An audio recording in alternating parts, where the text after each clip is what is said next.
Hello, Governor. Hello, can you hear me?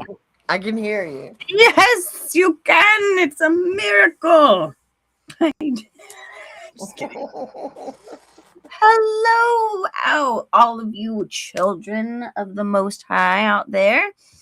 What's up, Miss Roxy? Oh, it's a fantastic evening in the dry South.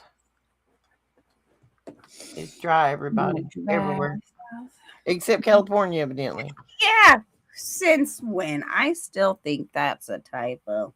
That's Girl, gotta I'm be telling you, glitch.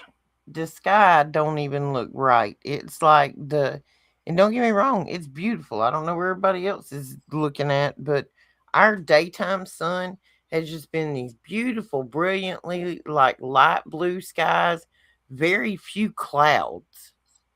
Like the temperature hasn't been horrible. There's been a good breeze. You almost hate to complain about it, except everything around here is drying up. Girl, you have like Snow White action at your house. Like nature is abundant. It is a little freaky over here some days. A little freaky. Yeah, I'd say that we've had a lot of similar weather that you seem to be having. And of course, out here we're already in the 80s because it's Southern California and it's pretty much summer all year round, except for a couple of months out of the year we get some difference in weather. But I yeah. don't know. It's just like I don't know. It feel I don't know. It's different. We even talked about it. I went riding on the side by side this morning with a friend, and it just I don't know. It just seemed weird. Like we were talking about it. Like it's just seemed different here recently. The skies are bluer. I don't know. It's weird. Not seeing as many trails. Mm, maybe Hmm. it's a good thing.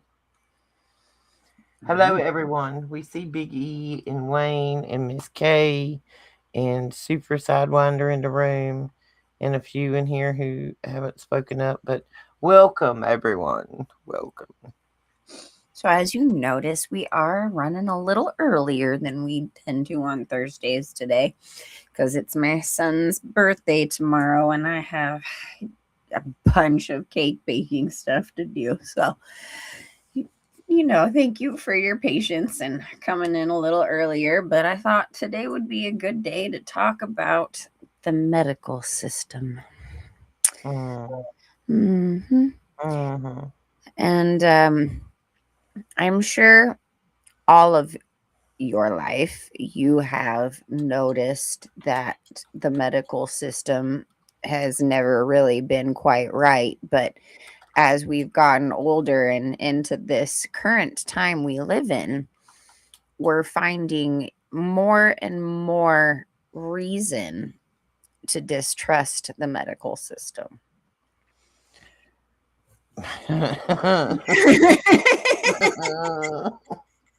See, everybody. Shannon picks topics on Thursday. I I pick topics on Tuesday. And Sunday, we just sit around and jab our jaw while we puff past with everybody. This subject really ticks me off. Like to even, I'm so mad at the medical industry of what a fraud it is.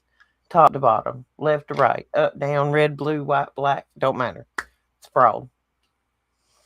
Now, I can honestly say that, some people might find that you and I have some biases, towards how the way we have, experienced the medical system and in treatment over the years. But I I'm pretty sure that everybody has some kind of medical horror story or something that has gone wrong, or medical negligence to a family member.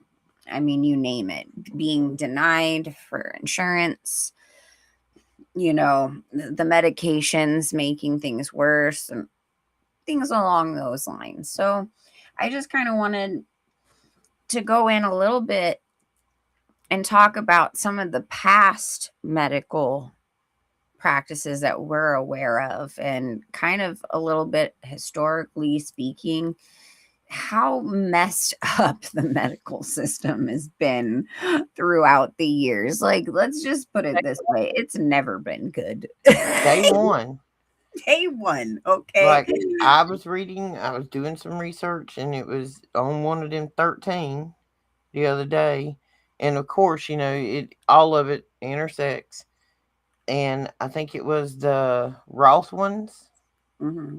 that prior to Big Pharma or Big Medical or anything else, that they went all around the country and bought up every herbal remedy, like small town, hometown pharmacy or whatever, you know what I mean? Interesting. And then shut them all down within a few years. And then along come Big Pharma. Everything from when I was a child, where I live in, I know I live in a smaller town, or I used to, I don't anymore, but it was a small town. The same doctor that doctored my grandparents, doctored my parents, and doctored me. Everybody didn't go to a different doctor, but when you went to Dr. Johnson knew my grandmother's medical problems, my dad, my mom. You know what I mean? Like he had been with our family for generations. He knew that, certain things happen in certain families. It tends to be genetic. And it's like he didn't just have my medical history, he had my family's medical history, a real history. Him and my grandma knew each other on a first name basis. They ain't that no more.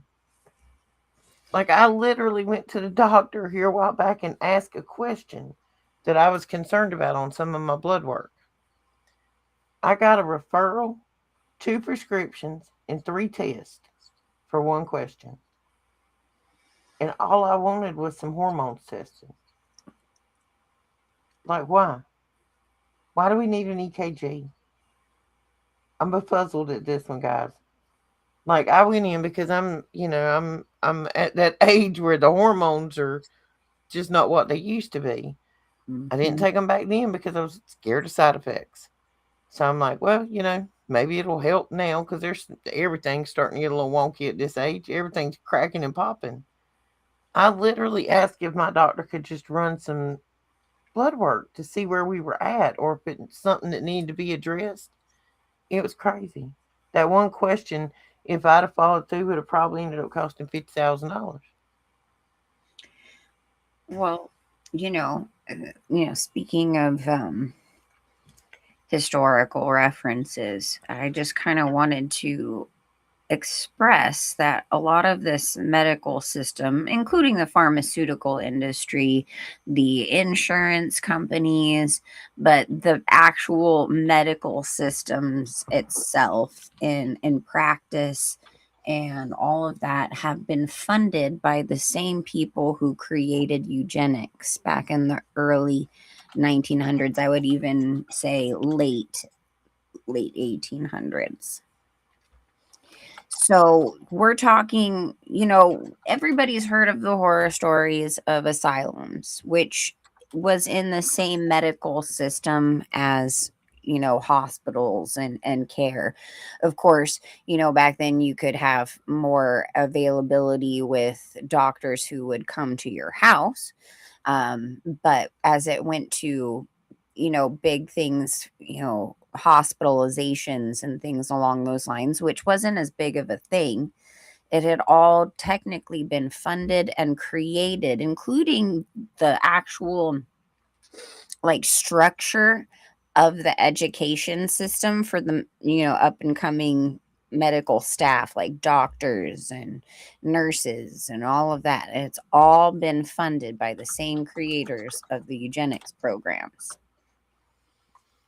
So, say like back in the 30s, back in I would say even before that. There were laws back in the early 1900s that you couldn't aesthetically look unpleasant.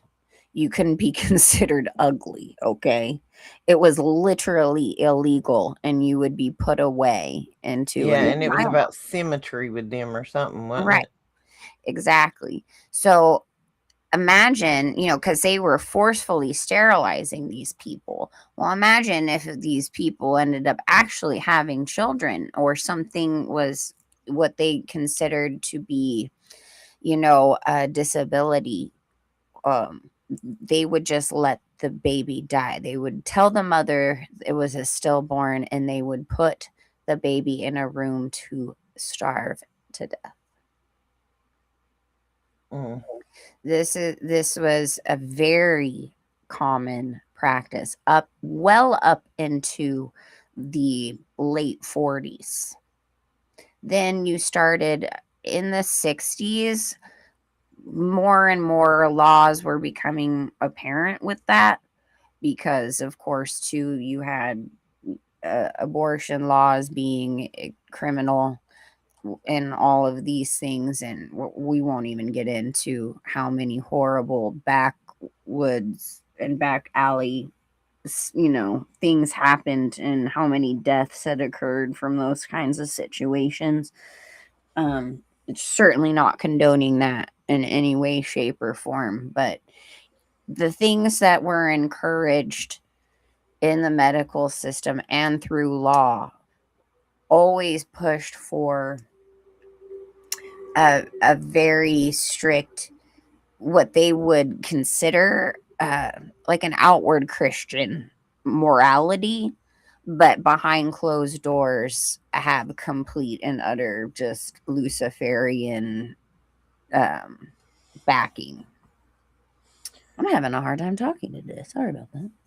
Well, I just looked it up, and when the Roth Hmm. limb on the tree comes in and starts buying up all herbal medicine type, places that do formulary.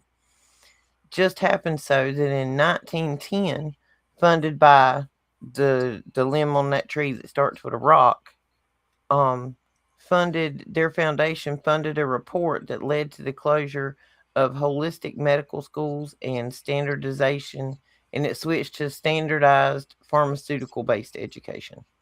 1910. Yep. 1910. And Exact. at that time, they owned the chemical companies, which made the pharma, the railroads, the shipping centers, the banking, and the bond market. Yep. Isn't Then this they built the like medical around? schools. Isn't this around the same time the Lucius Trust was founded? Mm, hang on. Spell it Like Lucius, Lucious Trust, I think. Hey, Clayton. Hey, Mike. Hey, Truth Co-op, Diana. Who else is there? Hey, Kent. Sullivan. Okay, I said hi. It's usually Roxy, but I'm like, what's up? What's up?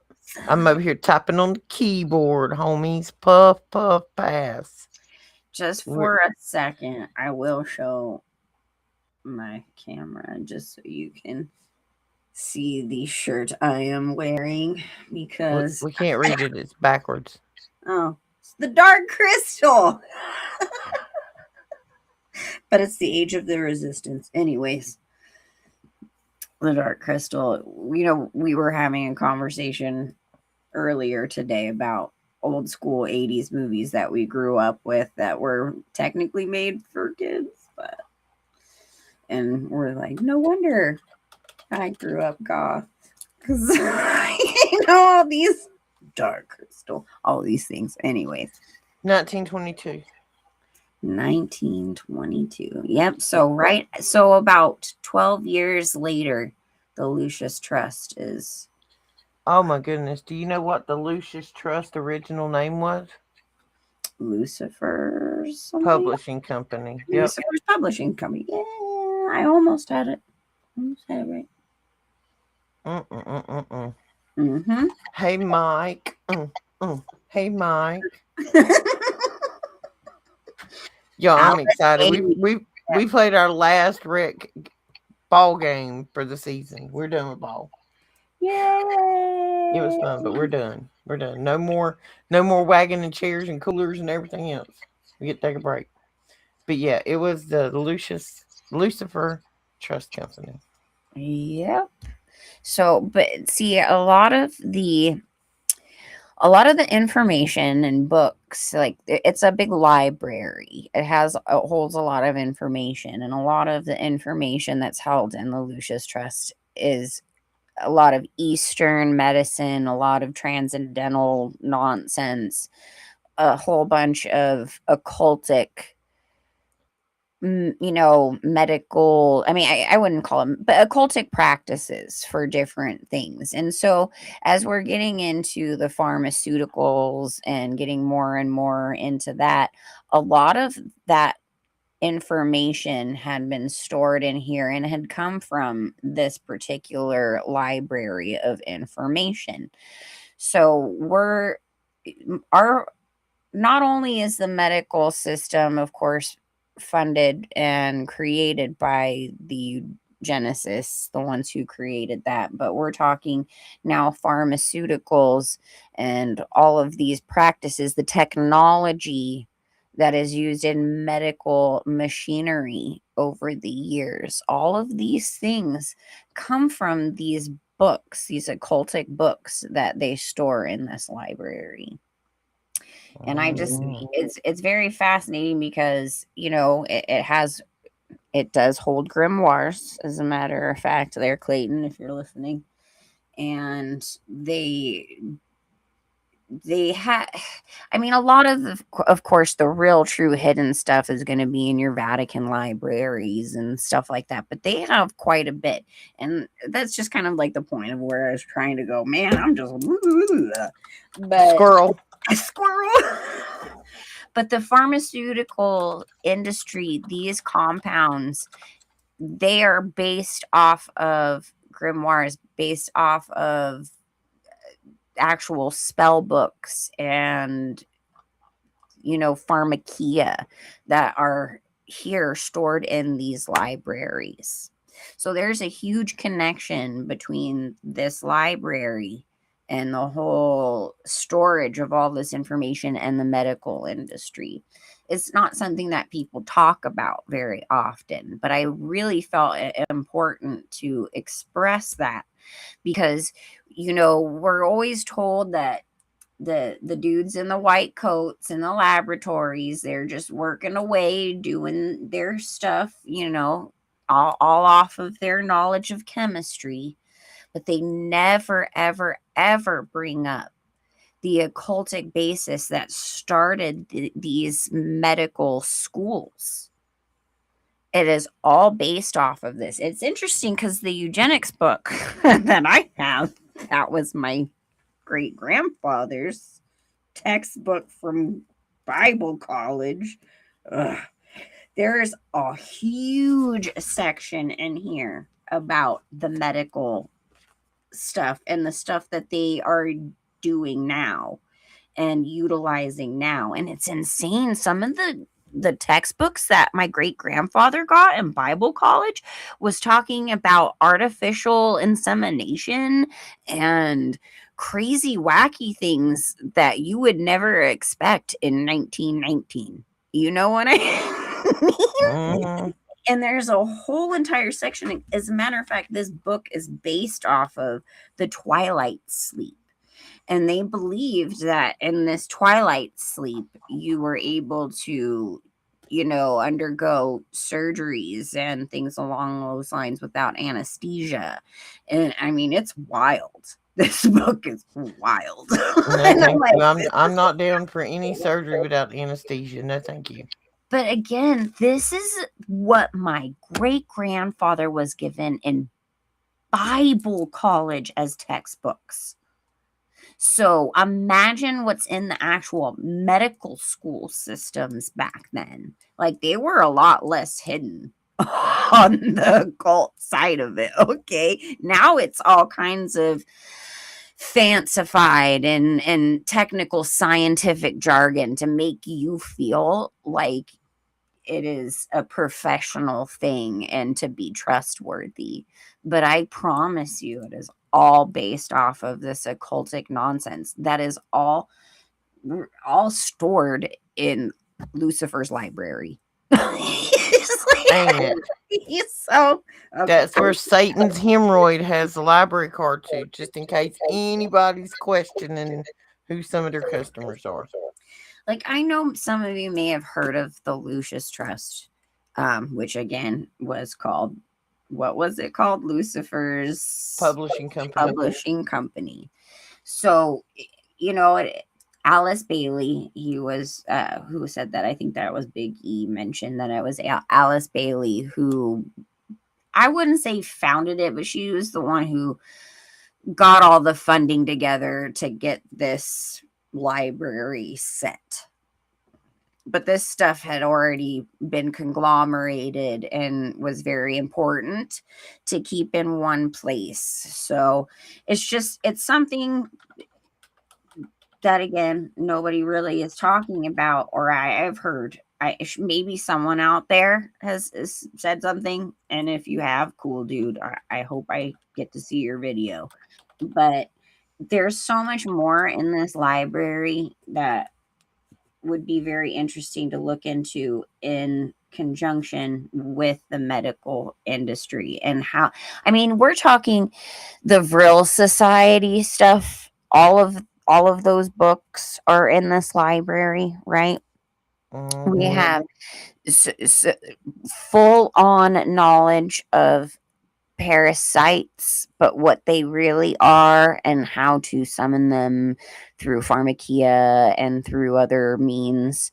We're talking the technology that they use and the equipment, which it's very interesting. I just watched a video today that I'm probably going to rewatch on the one machine that makes all of the nano chips that are in use today. And the insane amount of knowledge and like wild technical physics knowledge for this, it just seems like it's unfathomable for a human being to have put this together themselves. You know what I'm saying?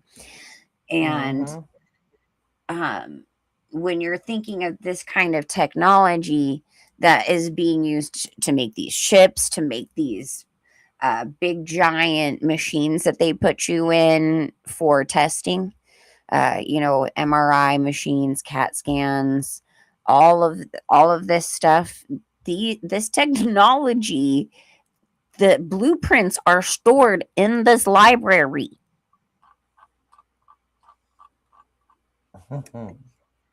Okay, so right, I just like look it Sir, we gonna up. need to, if you out there listening, I got them other two places.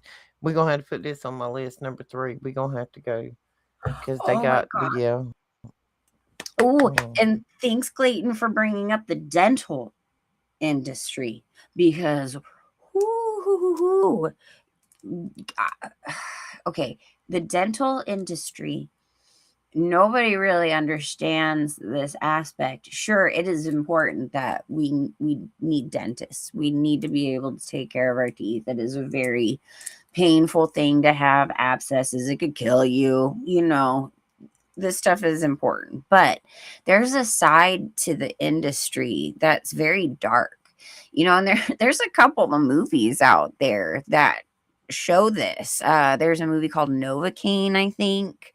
I mean, even in a Little Shop of Horrors, it gives you a little glimpse of like this dark side of dentistry and the laughing gas, nitrous oxide, the use of that and what it can do to you while you're being put under torture kinds of things. They go hand in hand. And you often hear in survivor stories who have gone through horrific things like in SRA that often you will find dentistry equipment and setups in like containers in the middle of nowhere or in underground facilities where they're like the movie Hostel kind of thing. So Mm. there's a there is a very dark side to dentistry. And again, a lot of this stuff is found in the Lucius Trust. Just throw it out there. We definitely got to put that on the list of we coming. Mm-hmm. Okay, I've been talking a lot. It's your turn. It's your turn, girl. I'm sorry. I'm sorry. I had squirreled, y'all. I had Okay. when I this I'm gonna tell on myself when I knocked the screen off where we were looking at the Lucis Trust. In the background I had Shop Goodwill up, and no, I will show everybody. I'm not over there shopping for junk. I'm gonna shop Goodwill, everybody. I'm over here looking at antique Bibles. Like I had one to catch my eye, and I'm like, oh, we gotta pull that up. I can't lose it. Yeah, antique Bibles are expensive, guys. That's what I'm over here doing. That's why I was scrolled off. But anyway, um, yeah, the whole medical profession from top to bottom, stem to stern, needs to be rooted out. I listened to a lady the other day who had been in the medical field for quite some time. She was a physician's assistant for many years, and she has now turned her license in and says she wants nothing else to do with the doctor's office because she is like us and she is awake and she has figured out that once you go to a doctor's office and get a diagnosis for a disease, it is like putting a spell on yourself. You are telling yourself when a doctor says, "Oh my, you've got, you know, ABC disease and you've got 6 months to live." You accept that in your brain because you trust what that doctor says, so then you believe it. Once you believe it, it is so. You are going to go downhill from that point there on if you don't change your mindset. And that doctor said, or physician's assistant, she said her whole life, every time you gave somebody a bad diagnosis, you could watch them go downhill. She said, but the same people prior to that appointment, their whole outlook was different. It was just a minor problem that they were having the symptoms checked. And then you keep, you keep telling people, oh, you got 6 months to live, you got 2 months to live. And when you tell somebody that and you put it in their brain, it's a spell. We know that the the power of word, the power of your tongue. So letting somebody else's tongue dictate a timetable on your life. And then if you just go out there and figure out what the natural things are, and it's not hard. You got the internet. We just have to get off our lazy rear ends and do it. Like sitting right here on my desk right now, there is ivermectin and fenbendazole.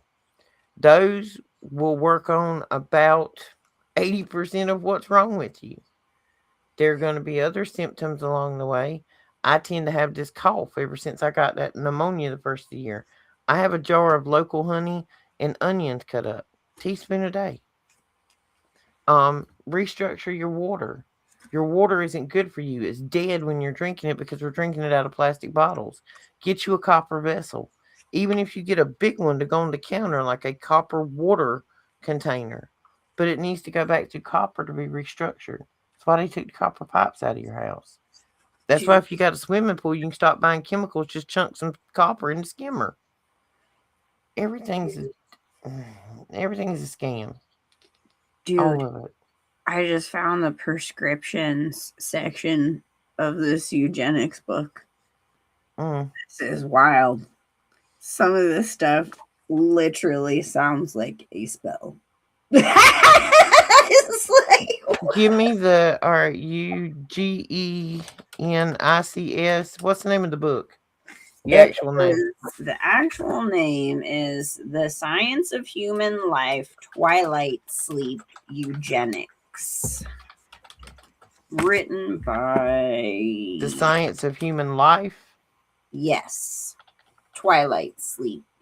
But it's also titled eugenics, like it's in the eugenics series. I'm guessing there's a few textbooks, so this isn't the only one. Well, y'all look here. We're going to go fancy. We have graphics. Yes. It's like I could show you, but at the same time, it's just going to be backwards in these tiny little letters. Isn't that very similar to the book that you've got there, Shannon? Yeah, that is exactly the book I have right there. That's it. Hang on. I got to size it down. Oh, it's on eBay. Well, that's fine. We'll just use their imagery to look at it. There we go. Oh, this is the scientific knowledge of the laws of sex life and hereditary. Yep. I I can tell you how bad that book is off because I can guarantee you, folks, it don't tell you in there that your family line is carried by the women, not by the men. It's in mitochondrial DNA. Well, Your possibly. family line does not perpetuate genetically with your sons. When you have a son, it dies. If you don't have a daughter, it ain't moving on. Not the genetics ain't. Well, I wouldn't say it doesn't exactly say that, because now hear me out.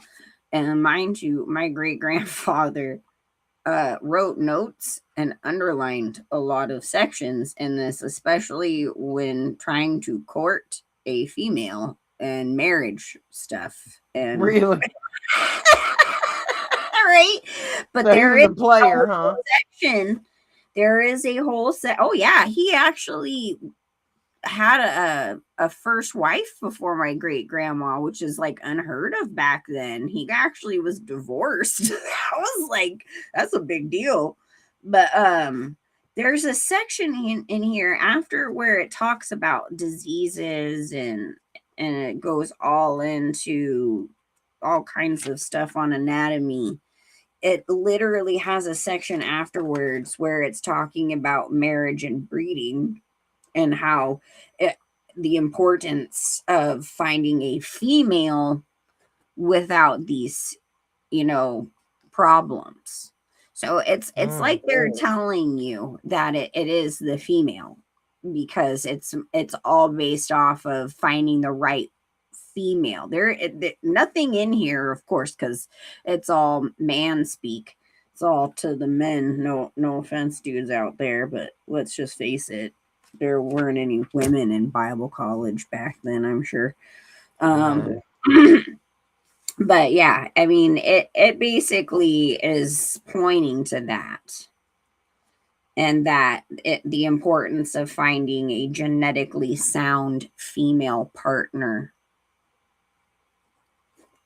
to be able Yeah, to they procreate. one of the punishments through them was if you were ugly, if they deemed you as ugly, obese, low IQ, if you had a drinking problem, what were some of the other things? Like if you just weren't a stand up citizen, they would either kill you or castrate you, one way or the other. Mhm. They weren't playing. Oh yeah, here's a section of treatment of venereal diseases. Fantastic.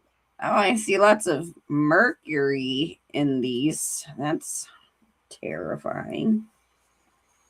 I don't think mercury's as dangerous as we were told it was. Probably not, but it's I'm pretty sure it was kept from us so we wouldn't play with it and make scientific discoveries. Kind of like cannabis. Stay away from it. It's horrible. Yeah, lying it's biscuit just eaters. wild. See, I don't know where the other textbooks are because some of those titles are even wilder than what's in that book. And I'm like, what in the world is going on?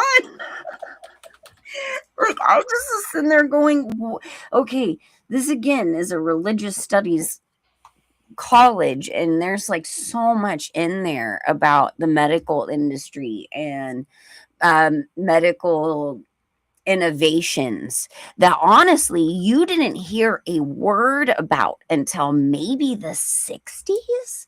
But let me tell you guys, they were talking about it in the early 1900s. So, Hmm. you know, I mean, the amount of information that ties The to how the actual medical industry is, it's all through these people. the This actual word of eugenics was started in 1883. I knew it. I knew it was late, like late 1800s. I knew it. So they had been working on their game for a minute before my great grandpa went there. I'd like to Hmm. find some older textbooks. Well, Not that since I want them, I just want to look at them via online, not in my possession. Well, that's one of the reasons I keep checking Goodwill, because that shop Goodwill site I was on, that is for Goodwills all over the country. It's kind of like their own personal internal eBay.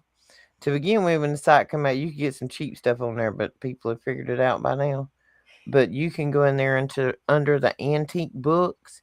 You don't never know what you'll run across on that website. I love getting my hands on old books. Have you ever Hello, found J or Wums. have you ever come across anybody's Masonic? As a matter of fact, there's one there right now. You let us go look. Let's go look. Off the shop Goodwill we go. And if anybody likes, if you just like to buy regular books, like a series of books or whatever, Shop Goodwill also has a book warehouse. The series Left Behind, there's like what 13 books in the series or something. I don't know. Oh, I don't know. I found them all at the Shop Goodwill site for just a couple of dollars. Hmm. Hang on. All right, you go for the categories. Let's see. We can go to books. So we know that the medical industry is a pyramid scheme. And which I love the title that you gave it, Roxy. I was like, that's so perfect. It's like you read my mind. And There so you go. what Right there. right now we're trying to give you like here's the like the base of the top capstone of that pyramid, because I would say the Lucius Trust would it the information and those who have backed that and who have funded that are at the bottom base of that capstone, if you know what I mean. So it's not the very tippy tip, but it is that that basis of where it all starts to trickle down to the rest of the pyramid. I was trying to look at the first page. It doesn't have a. I was looking to see what this one was.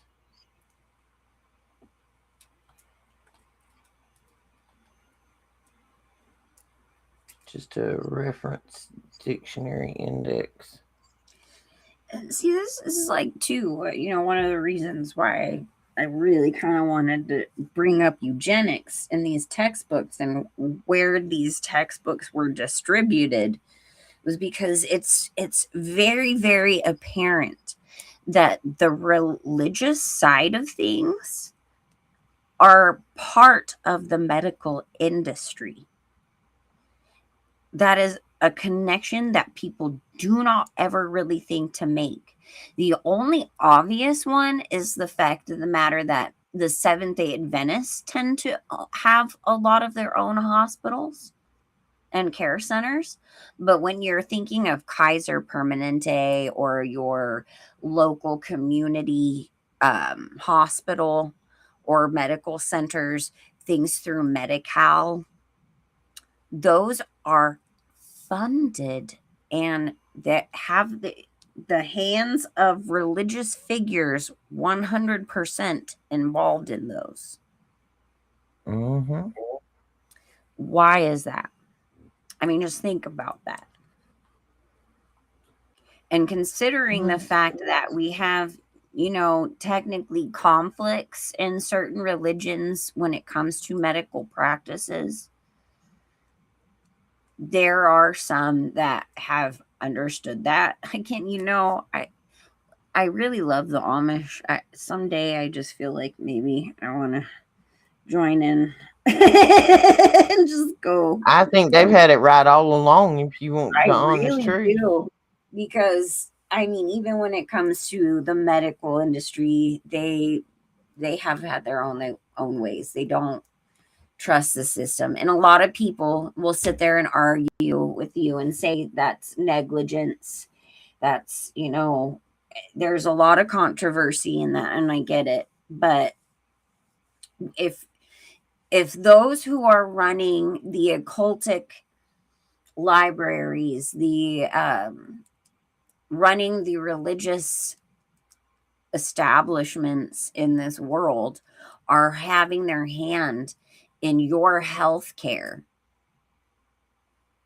then what is the difference than trying to go through God and work in a natural way? And I'm not talking about making, again, pharmakia, a bunch of sorcery medications. I'm talking about God's gift to us with certain natural things in this world. There's always those moments where you're going to need an emergency situation. And thank God there is that. Okay. I'm not downing every single thing about the medical industry or every single person in it, because there are a lot of really good people who are compartmentalized who have no idea what is really running this system. The indoctrination So I through just kind education. of right. I just wanted to give you guys that there is a purpose for these natural plants that God has given us in this world. and also relying on prayer.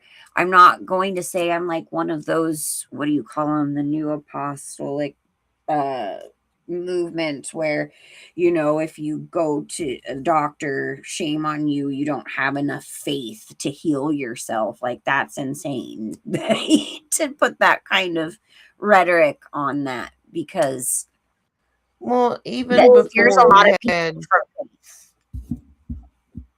well, even before we had physicians and pharmakia and all that, you had the wise person in the village. And that person knew which plants fixed what. That if you had a stomach ache, you give them this.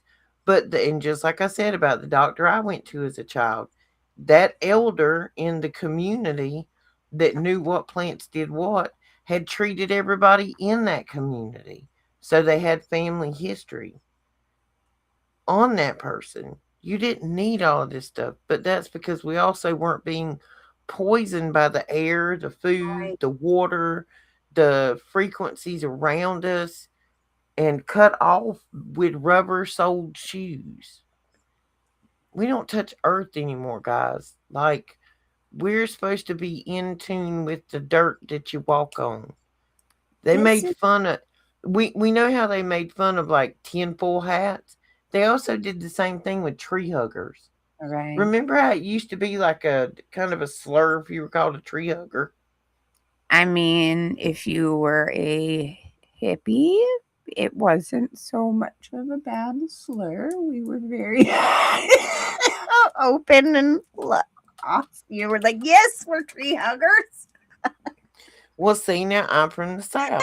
I'm from the South, and I don't know if y'all saw where AOC told the North that they need to pull up on the South. That's what you need to do, old girl. You need to saddle up and strap them boots on. Come on down here. Me and you have a talk. Cause you stupid. You stupid old girl. If you think that the North up there, you gonna stir them people up to come down here to the South. Every home in the South is armed. Oh, And Lord. we can't tote guns because whew, we all got to use the same bathroom. Well, y'all come right on down here with your yoga pants and your high heels and see what you get when you cross the Mason Dixon. But anyway, where was I at before I went off on AOC? Oh, that woman has got me mad. Mm, Oh, tree huggers. I'm sorry. That was the same type of mental plot that was put on us like temple hats. Because if you were from the South and you were called a tree hugger, it was almost like offensive. Like we ain't no damn hippies. But see, that was another one of those mentalities of left, right, red, blue. We didn't want to be like the people on the West Coast. We didn't want to be hippies. Them people out there ain't right. Y'all see what Charles Manson done? He was a hippie. That's exactly what the mentality was where I was from. Well, see, like, here's the thing, right? You hear all the time in our generation now that our lifespans have extended, that we have the longest living lifespan in a long time, and blah, blah, blah, right? But yet, I would say we are probably the most unhealthy we've ever been in all of history, if you ask me. And of course, a huge part of that is every poison they're pumping in on all sides. And it's, if the medical industry was focused on actual nutrition, on actual health, on truly helping those in medical emergencies, if that was truly the basis of it, then we wouldn't have seen such a push in the jabs to add in all these excessive other issues and kids dropping dead, months after having it, and things along those lines.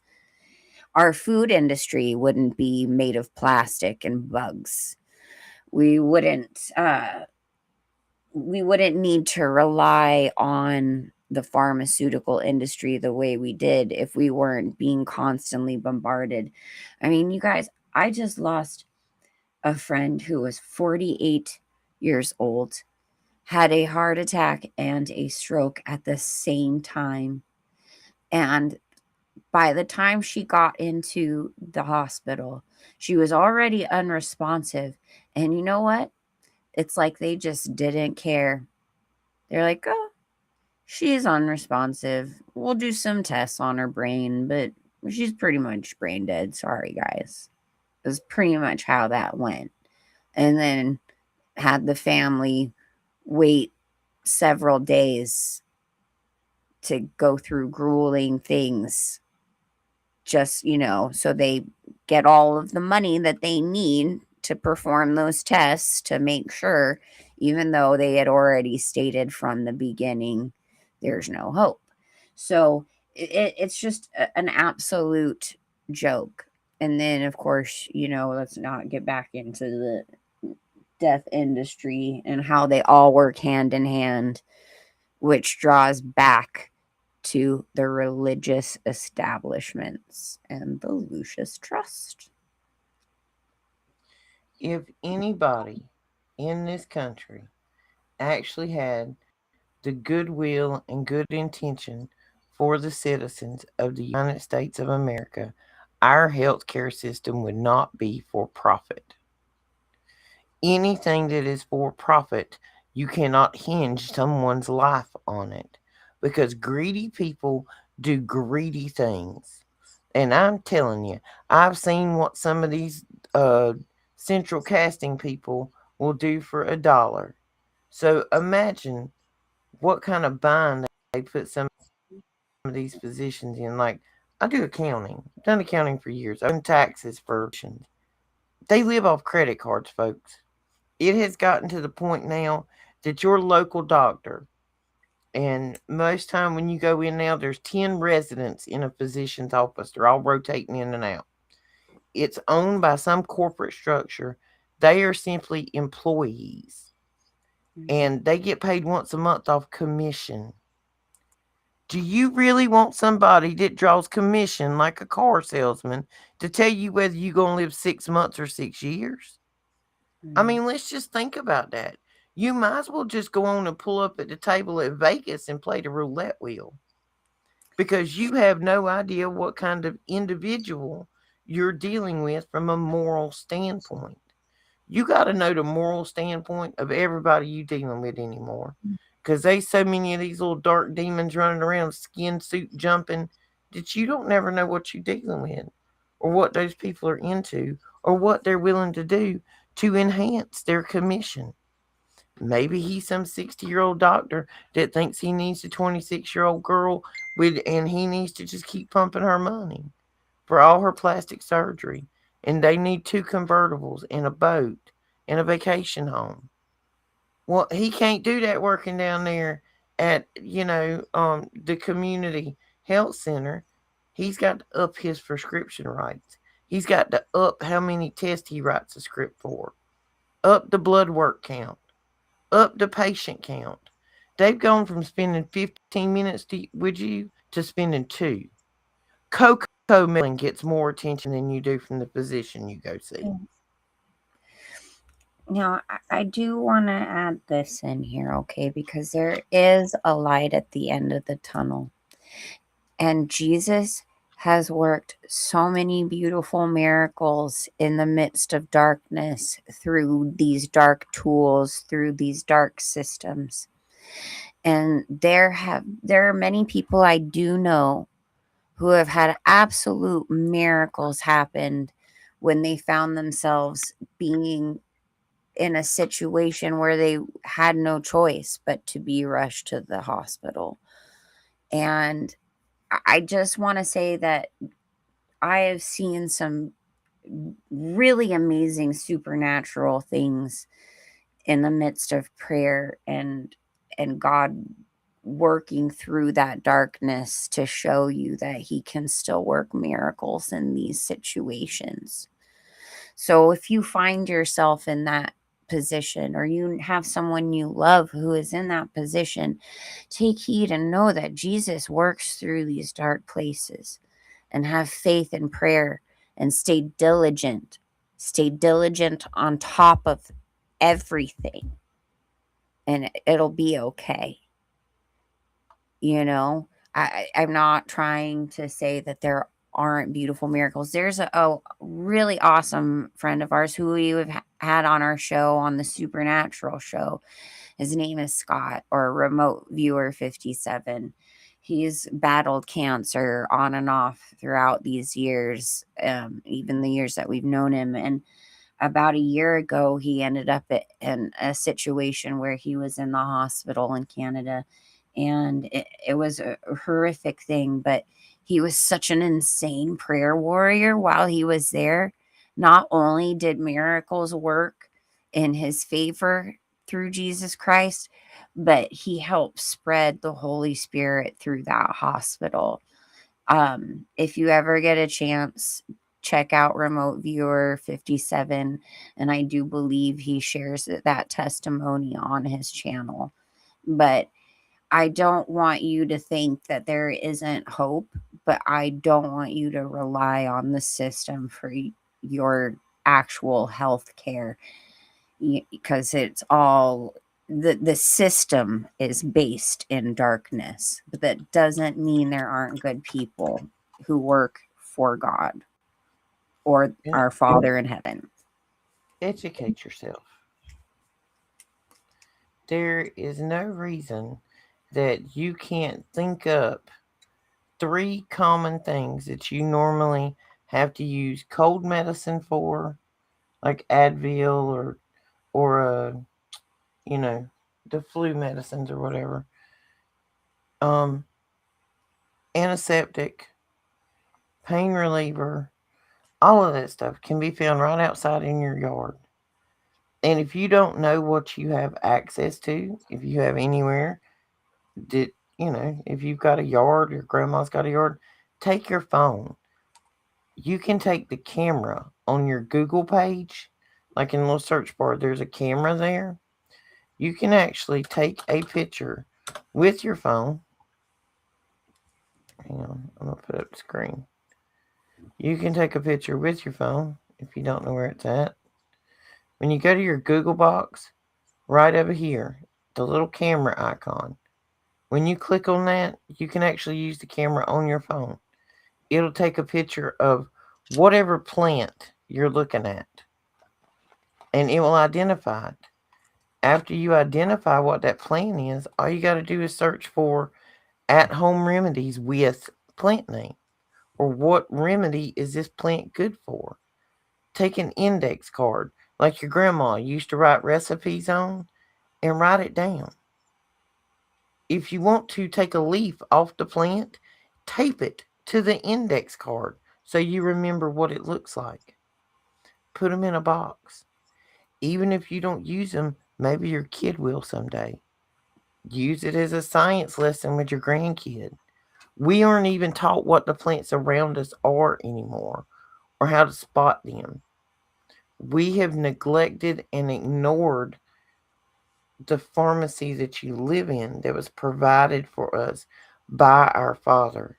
Amen. And our ignorance of not knowing the beauty and blessing that was bestowed upon us to use to elongate our life and make us healthier and to fight the things that ignorance is due to our own laziness, and we need to get up off our derrieres and start doing more about it, because we know we can't depend on digital documentation to teach future generations because they're going to edit it.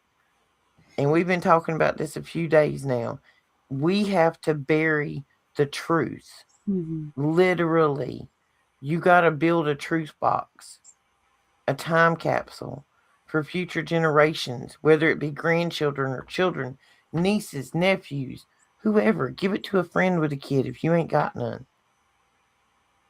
Tear a leaf off, tape it down with some packaging tape, write a note on it, figure out what it's good for, figure out how to make tincture. You can do it with rubbing alcohol. You can put it in butter. You can put it in coconut oil. You can make sugar. If anybody would like to know how to make some of those things, regardless of what type of broccoli you would like to add into it, because some people don't do well, you know, smoking. So maybe edibles are their thing. Or even, topical solutions. Remember, your skin is your largest organ in your flesh suit. So a lot of these things can be soaked in through your skin, and it doesn't give you a high effect of any kind. It just helps to ease, pain and discomfort and inflammation. Well, if anybody wants a little bit of direction of how to make some sugar or butter or anything else, this dude right here, I've run across him on TikTok. He's on Instagram and everywhere else.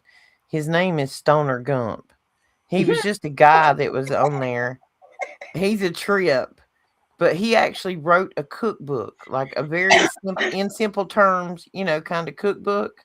Hmm. He has a son that has Downs, Yeah. and him and his wife are on this channel all the time. But like he literally, now he's not gonna, because he doesn't want to get his channel banned. He talks about it as broccoli, Right. the broccoli. The But broccoli. he is hilarious. But he has a cookbook. He shows you how to do it. Like, and I don't know. I'm gonna try this tomorrow morning. Has anybody else ever put butter in their coffee? I know people who put coconut oil in their coffee, and they really like Well, that. see, I got some of that green butter, and I'm thinking I want to try this in my coffee in the morning. I want like a true wake and bake. I even just saw this thing the other day where this lady put egg and butter in coffee. Like I'm that was not putting no some egg kind in of my coffee. old school, like 50s way of Mm-mm. doing coffee. I didn't even know that was a thing. Blech, blech. See, that's like a microfiber rag rubbing across my hand. It's like, blech. No. Does that bother anybody else? Because it drives me insane. Like microfiber, when it touches the palm of your hand and it gets, bleh. See, I can't. Honestly, no, that doesn't bother me. But there are some things that bother me. I Mm, get it. I get it. mm. I Um, can't. We got to stop talking about it. My skin's crawling. Lord, I can't stop thinking about it now. Yes, I do love a wake and bake. That well, is one of my favorite times. A nice, quiet morning. Nobody's around. Fix me a hot cup of coffee.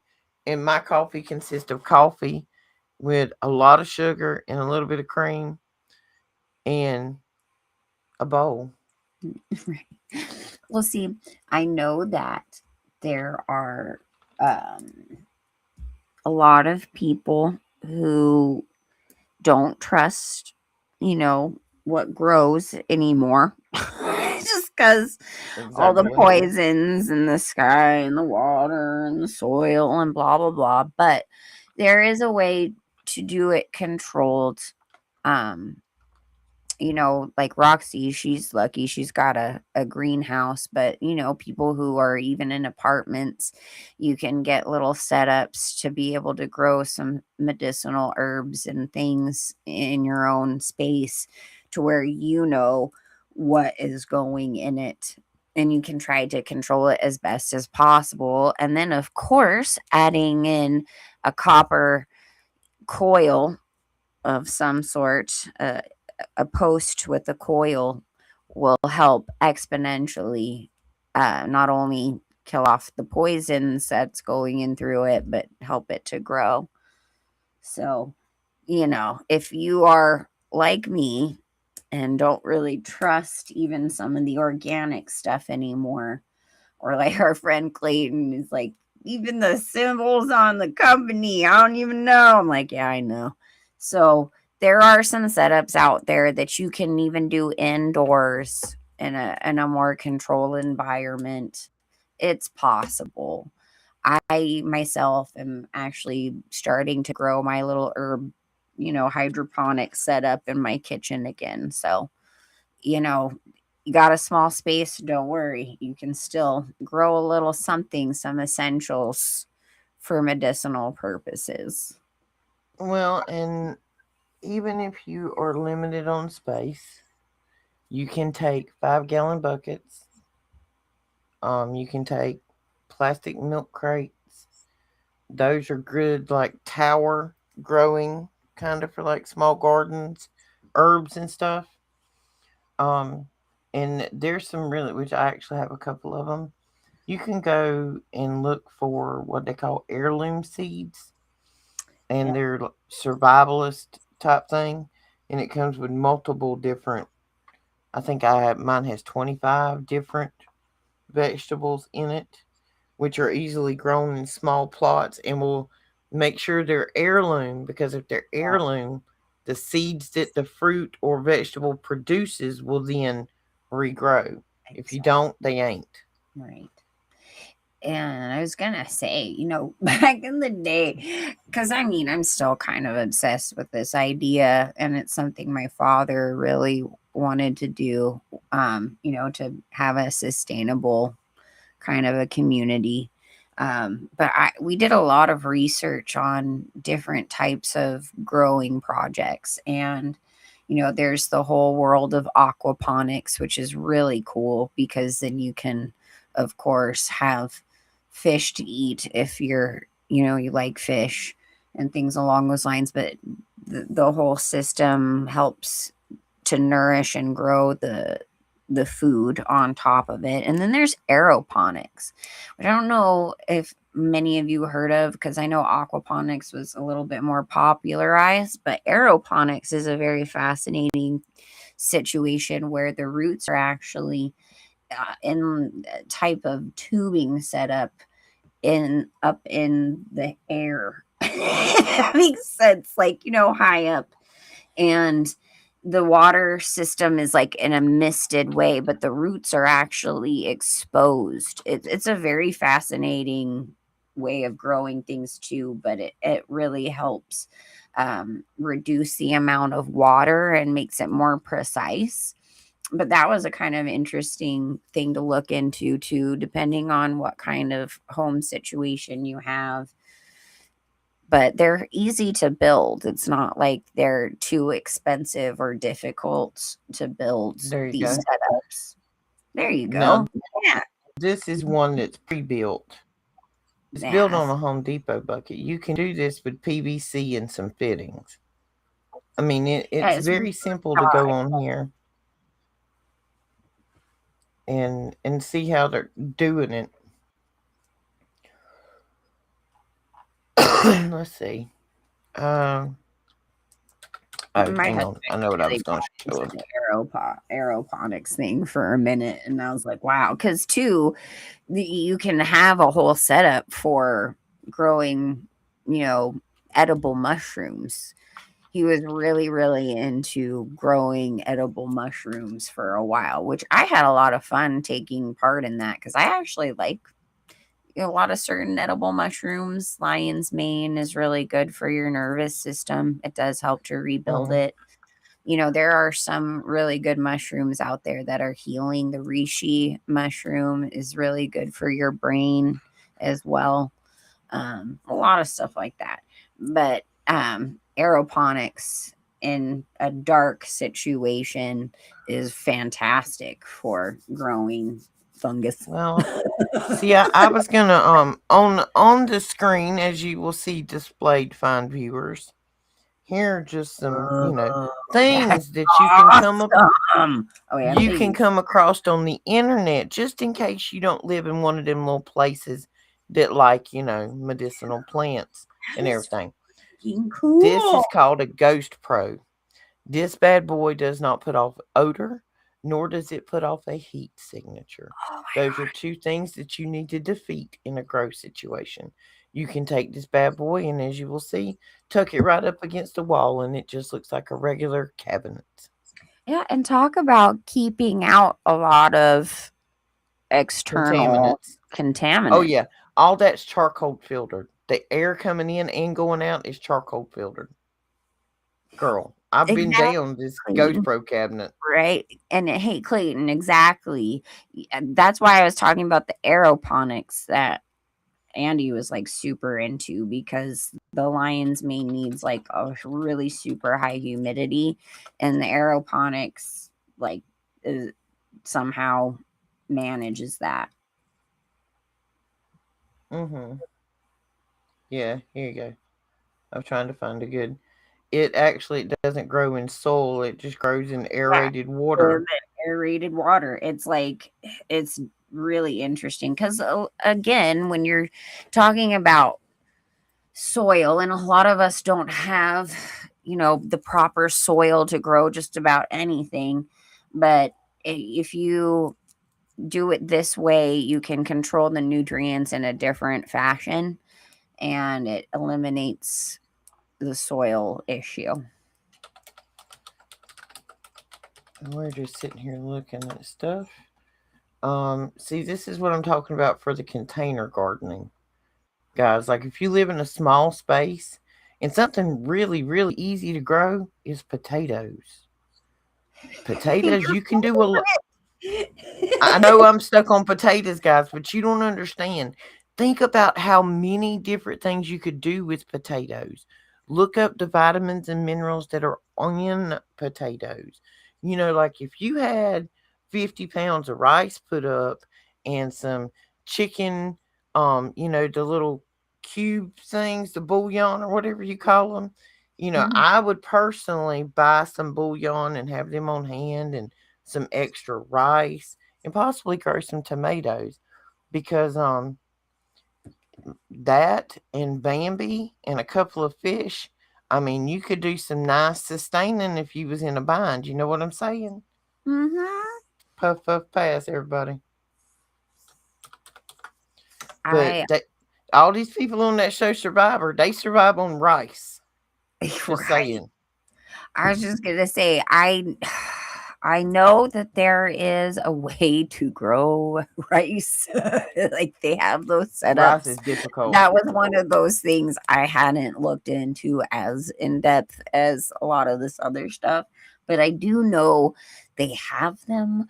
I just don't know what even Have you price never been to range. a rice field, Shannon? Oh, I have. But I know that there is a way, like they have the equipment to do a small grow.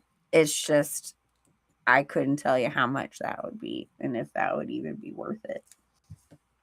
But Well, again, when we're dealing with fake food, you know, like there is such an insane amount of problem with plastic rice. Like you mm-hmm. have to go through the rice and make sure that it doesn't burn, okay? Because if it starts to get burny or melty, you don't eat it. See, Don't I'm eat it. about to the point. I have been listening to some podcast of people talking about fasting and fasting long term. And after they fasted long term, they realized that they didn't need to eat but like once every couple of days. Yeah. Like our body, think about, okay, 100% of what you eat, if 90% of it is crap that we can't absorb, we don't need, or we can't use, only 10% possibly, and I don't know, these are not any numbers I've looked up, researched, this is all just for new boot goofing purposes. That 10%, let's say your body could actually use it for energy or whatever. If you would only eat 10% of the food, but it was really good food, you wouldn't nowhere near. That's why people don't live as long as they used to. People didn't eat 3 times a day. People didn't eat breakfast. That was invented by the cereal industry. Or if they Like, did, you were like literally working on a farm and working that stuff off like within the first couple of hours though, like okay, well, breakfast my was more for that kind of a my thing. dad's family had a big farm, and they were a big family. Now, this is back in the 50s. When my dad's growing up. Mhm. There were 13 kids. There were two married couples, that lived right there on the farm. And these were nieces and nephews, and everybody's kids lived there at the farm. Everybody worked on the farm.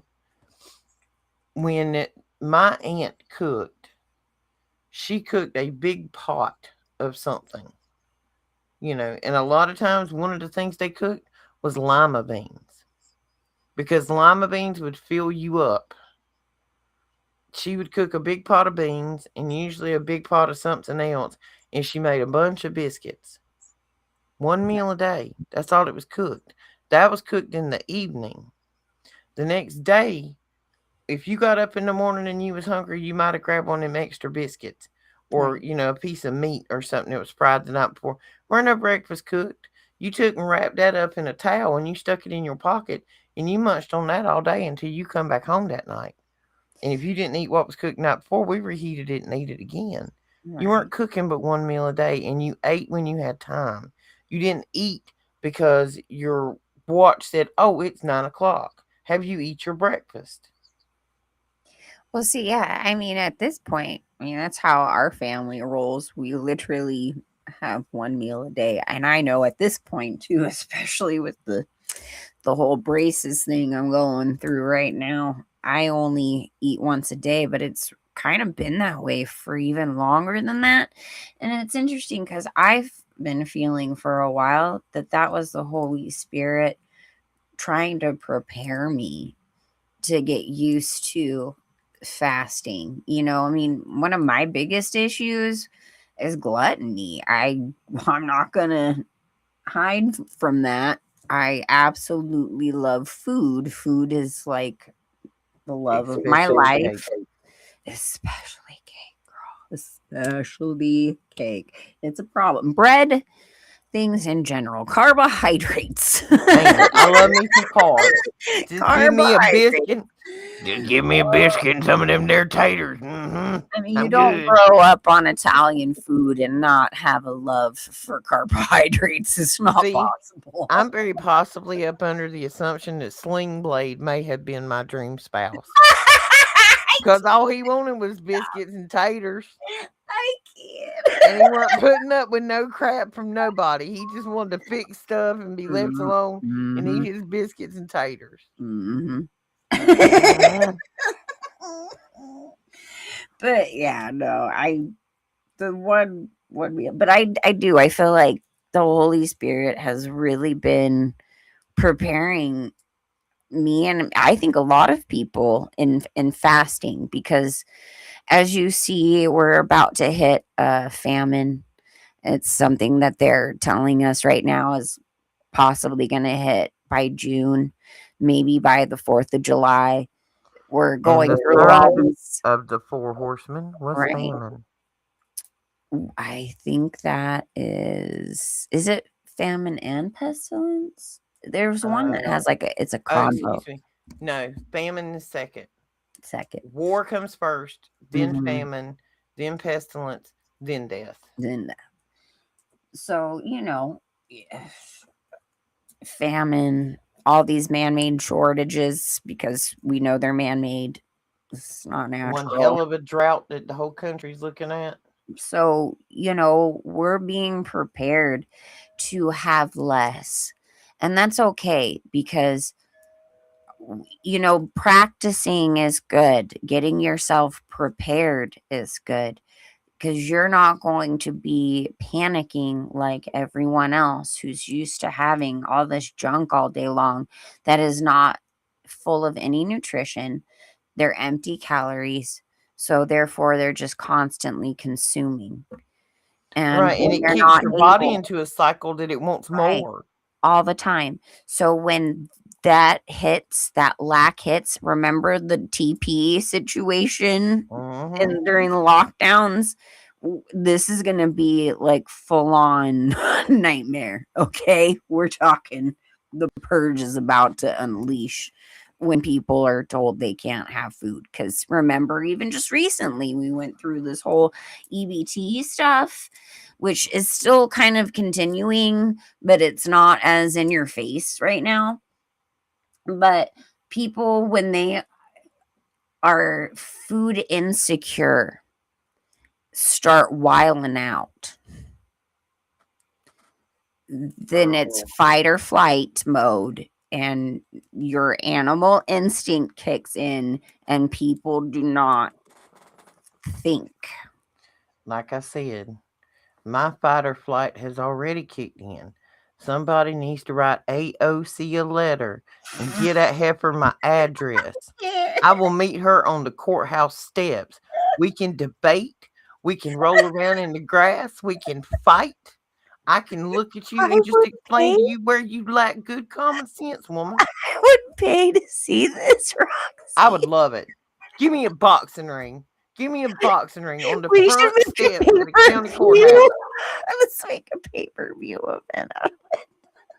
Girl, we could get rich. Let's We go. could get rich. Who else would pay to see this? I'm just curious. Raise a hands in the comment. I Give mean, me any not of that these she idiots. needs much encouragement, guys, but I mean, I need no encouragement. I'm signed up. I'm on it right now.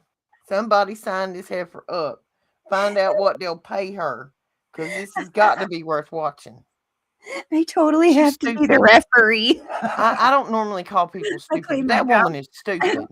Either the referee or the commentator. Wayne says he's in. He's paying. Let's go.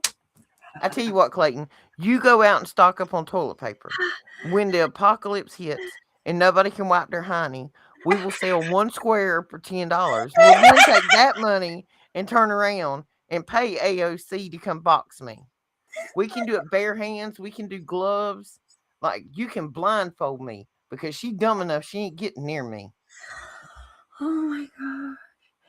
I don't If know I what. I don't know what it do was. this without being arrested, it'd be so I'm not even concerned about arrest. I look good in orange, baby.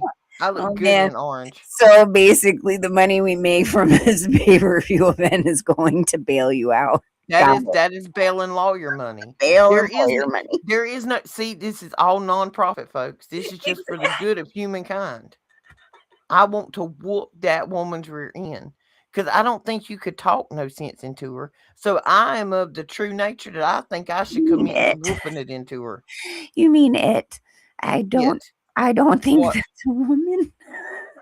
Listen, I need that demon in the ring with me so I can exercise the demon that is provoking that meat suit.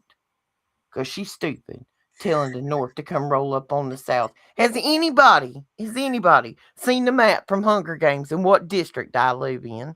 Try me. Try me.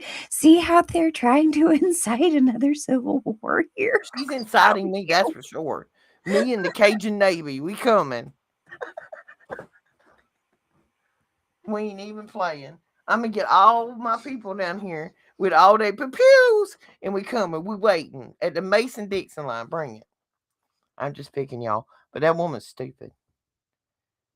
To be on public TV trying to incite that kind of incident between two different parts of this country. And I'm currently down a rabbit hole about the civil rights movement and how that was all false. It was a lie, and it was all to break up the black households. This is why. Okay, look. Oh my gosh, I was just having this conversation with Andy yesterday. Dun dun dun. I've been on this for a minute, okay? First off, MLK Jr., Blue Blaze Society, All day. okay? Rosa Parks, Eastern Star, All day. all day. MLK Jr., by the way, was a PDF file and an incestuous one. Oh, and he liked his booger sugar, everybody. Just in case you Mm, don't know, the MLK mm, loved him some booger sugar. mm. But you know who was genuine was Malcolm X. Okay, look, I kind of have a connection with I did a report on him when I was in elementary school. I know it's really weird, but he was one of the only ones to say, hey, my people, you are being used. Don't let them sugar you up and tell you all these lies because they're trying to use you to get you against your own people. But you know how they ended up doing it? And this will lead right back into that smarty comment. Booger sugar. Yes. And They again, this is a subject revisited by Tupac, okay, whose parents were actually the leaders of the Black Panther movement. So this all kind of goes back. There was like an inside thing. Like the Malcolm X, they took him out. Like he was a for real deal dude who was really trying to get his people to see where things were going and not to, fall into it. Yes, peace, but be smart. you know? So that was the difference between MLK Jr. and Malcolm X. And the That only is, reason MLK Jr. got taken out was because it was preordained in that way to, again, stir up more of this divide in the midst of trying to push a fake, civil rights movement. It's just like the women's lib movement. Let's find a way to destroy these people by giving them the thought that they're actually fighting for their own rights. it was a fight against the way our father wanted us to live. They wanted to tear apart the family unit. The man is supposed to be the head of the household. The woman is his neck. She is his support. She can turn his head. She can adjust his view, but he is still the head of the household. He was the leader. Mom stayed at home and raised the children. They didn't need to be indoctrinated in these little prison camp for juveniles that they have now. These kids grew up with morals and values, and they could sew and they could change a tire. Like, education after the age of 13 in public school wasn't needed back then, because I see that they had life skills they needed to learn. All of these movements, civil rights movement, women's lib, all of this, it was to break it apart, make it a two earner household, let us indoctrinate your children and teach you how to run on our hamster wheel. And while you're at it, we're going to poison your water, your food, and your air. You're going to pay our doctors exorbitant amounts just to keep you barely alive and living with all the side effects of the drugs that we formulated and wrote to you. Love you, remote viewer 57. I just now, sorry, I just saw him in the chat and I was Oh, just talking about you earlier and your amazing testimony of how you were in the hospital about like a year ago and what had all happened and just how amazing you were and how the Holy Spirit worked through you in that hospital and your situation. And again, I encourage you all to go check out Remote Viewer 57. He does these really great lives where he reads, chapters in the Bible that you suggest and sings praise songs and just spreads the love between the body of Christ. And he's just awesome. He has such an awesome story. So go check him out. Okay, I just wanted to pump him up. yeah, and since she's pumping stuff up, if you haven't subscribed to our channels, do that now. Right now. Nope. Do it now. Click the button. And the little thumbs up thing. Go over there, go down, mash the thumbs up button. See? Wasn't that hard to do us a favor? Children of the Most High and the Roxy Files. I mean, I'll give instructions. I'll even do a presentation, through the viewer. But we need it, guys, because we are. I haven't looked at Shannon's numbers lately, but I am halfway to my subscribe. What are you giggling about? I They're am halfway terrible. to Don't look. my subscriber goal that we might could actually monetize this thing and make $11. Ooh, that's fancy. Ooh, I ain't it? don't think I'm there yet, but I'm excited for you. Well, I've almost got that. Thank you, remote viewer. I saw that. Yeah. Um, we've almost got the hours of watch time down. We just got to get the subscribers up. So share it, guys. We need to reach more people every time we do this. And we're trying to keep it on a 3 time a week schedule. Tuesdays, Thursdays, and Sunday afternoons. Yes. And sometimes things get a little wacky, uh, life and stuff happens. And, I tried my best to keep up on the community page to let you know if we're not going to do a show on our regular schedule nights, but sometimes I can't get to it. But we'll try to keep you as posted as possible if there are any rearrangements. Yep, we are. And check us out on Discord. We have a page over there. Biggie is always sharing the show over there. Want to talk about other things? We've got that page. If you got a topic you want to talk about, or you got a topic you're interested and you want us to look into it or see if we know anything about it, post it on Discord or the community page. We'll have a conversation. We love other people's rabbit holes because other people have perspectives that we don't have. We are lucky enough now with our group that we have kind of built through this, and most of us have never even met in person. This is the craziest thing to me. We have this vast network of people within the past year, just Shannon and I, of since she and I started doing our show together, that it just keeps springing up and growing. And we're noticing other people coming awake, but these are people like Clayton. I didn't know who Clayton was. You know what I mean? And until we all started texting, and like, if I get up in the morning and I ain't had a message from Clayton, like I'm worried. Yeah, I'm telling you, she calls in the reserves. reserves.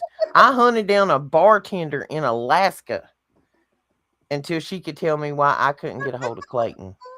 You think I'm playing? We got one friend in Alaska and we got Clayton in BC, and I wouldn't get no text response from neither one of them homies. So I Right. hunted down my friends list till I found somebody that had a family member that could get a hold of them, and they told me all the internet was out for the whole coast over there. But see, other than that, we was fixing to start renting helicopters. I was going to find some homies. Mm-hmm. And I get the same way about Rye, which I just want to give a little shout out to our awesome friend Rye, but he's close to me, so I actually get to hang out and play with him. So I love you, Rye. I'm so sad I didn't get to see him when we I were there. know. So sad too. It's all right. I'm gonna have to drag him out there when I go. Absolutely. 100%. Sharing is caring. I'm here from one person after the next, after the next. We are living in a world where we feel, and I know we talk about this a lot, the isolation and the loneliness. You understand that's on purpose, right? That big man upstairs has isolated us for a reason, Yes. to protect us from the things that are out there so that we have time to get our mind and our heart right for what we have to do. Those of us which are awake, we're fixing to have a job. Our job is going to get bigger every day. And if you can't do anything else in your job, make sure you tell them how good the big man upstairs is. Teach people how to pray. A lot of people don't even understand how to pray. Have a good night, Miss K, if you No, leaving us. okay. Yeah, it is a little bit late compared to our Yeah, normal. I know. We'll get off of here shortly. I Well, have make sure you're praying loud and make sure you're praying specific. Stop putting everything in a bucket when you're going to our Father asking for anything. And don't just say, I'm grateful. What are you grateful for? There's Ryan. Ryan, he just texted us. We love you, boo boo. That's our other Care Bear. about you. But make sure you're specific in your prayers, in your request, in your gratitude. Be specific. Make sure you have come to full accounting with yourself. You cannot be born again until you have given up all of your lies, all of your ego, all of your shame. There's a process. It don't just happen. You got to get right with you, who you are, who you were, and who you're going to be. And have patience with yourself while you're going Absolutely. through this because it's not easy, and Jesus knows that. That's why he's there with you every step of the way. But I mean, 13 years later, I'm just now facing my goth days. My gosh, I mean, it's a never ending process, I swear. And anytime, and I have been practicing this for Since we talked about it, and it works, guys, when you feel anxiety or stress building up in you about an event or anything, stop dead in your tracks. It's called a glimmer. Instead of it being a trigger for things, make it a glimmer. When you feel the stress building and the anxiety, start with gratitude. I don't care what you're grateful for. If your brain is focused on gratitude, it cannot focus on anxiety. It will stop an anxiety attack in its tracks every time. It, it, Yay! it's amazing. I have this thing. There's just one little bridge I have to come over. I'm not scared of bridges. I could go over that bad boy at 200 miles an hour. But when there's a dump truck coming at you, that bridge was built in 1933. It ain't very wide. I drive a big old quad cab Z71. It's snug passing that dump truck. It's snug. That dump truck, it's actually a trash truck. Should not be on that bridge. But Mm. I felt the anxiety today when I went up it because I'm like, oh, I hope I don't pass one of them trucks.